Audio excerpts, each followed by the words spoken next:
We all want to hear it from you, your experience and what you brought into the table in crypto and how long you've been around. Thank you.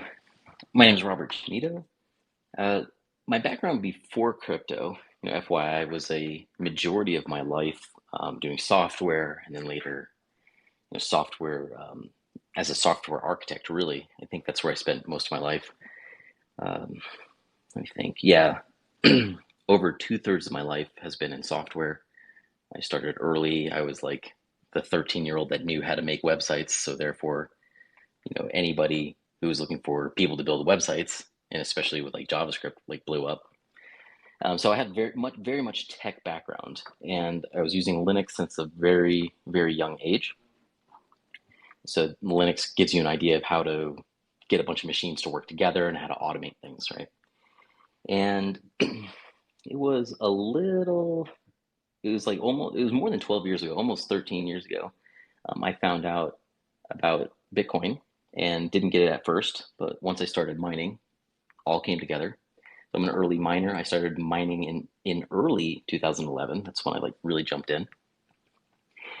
From there, I got into, I had a business mindset. I wanted to help others with mining, got into mining co-location. Then later came more of a problem with cold storage for exchanges. So I had started a software company, and the software company solved problems mainly in the blockchain space. Actually, entirely in the blockchain space, except for the beginning. So we did things like cold storage for exchanges that could be rapidly deployed. And after there, I ended up focusing a lot on adoption, cryptocurrency adoption.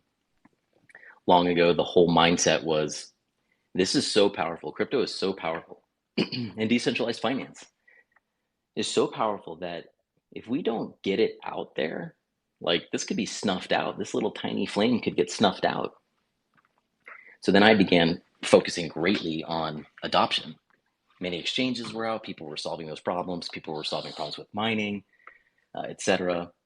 And then with adoption, I ended up working with many different cryptocurrencies and focusing on them taking the first steps to to work, to do good.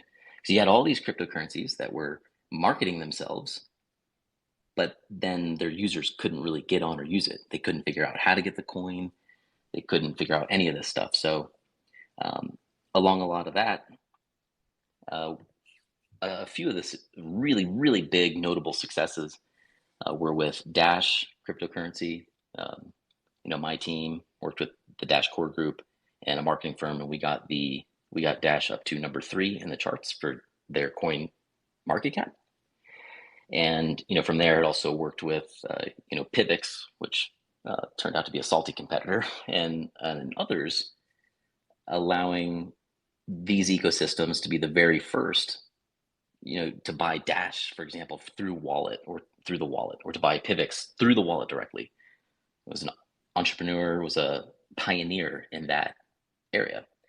So here, when it came to Genius, it was 6 years ago, I started thinking more about the problem of the store of value, what everybody wanted in the first place, were people like myself, to solve that problem.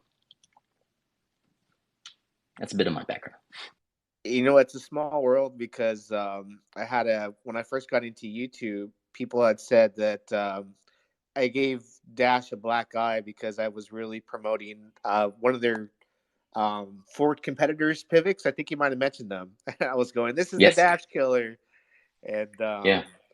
Do you remember when Pivx's wallet had a way to buy through the wallet? No, I remember that was my very first staking experience. I remember laying in bed with the laptop connected to the wall next to me and seeing my first stake come through. And I was like super excited. And after that, I never looked back. I think I got into everything that was involved with staking, but I'm close with Fuzzballs, one of the developers from there, for a long time now. And smart guy. I don't know whatever happened with Pivx. It kind of moved on from that, but I do remember that time. I was like, Dash is the devil. It's all about Pivx, but Dash was always a great product. I always knew it was, but I mean, yeah, Pivx. Ultimately, Pivx, Steam, and many others, it was ultimately their community that killed them. And you see where you have really toxic communities, which sucks when you see a community you love when it starts getting really toxic. I've seen this happen tons of times. It is so important at that time for the leaders to stand up, for like less toxic ideologies. Because, a really good idea and a really kind idea many times can have a really bad interpretation. You could, for example, now in the DeFi world, you could have the idea of like, look, there's a lot of scams out there, and there's a lot of scams out there, and well, I'm trying to come up with an example as a hypothetical.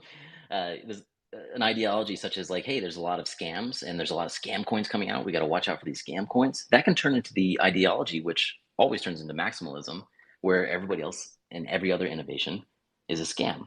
But these communities, yeah, ultimately, I've seen where if leadership, doesn't step out to put more like positivities there, embracing innovation, embracing change, and bringing people together, I've seen that they ultimately keep themselves, more isolated, like Pivx and like Steam, and they really kill their momentum. I've seen it 100 times, probably a month at this rate. To be honest with you, it happens a lot. But the next thing I do want to jump into is just kind of the birth of genius, because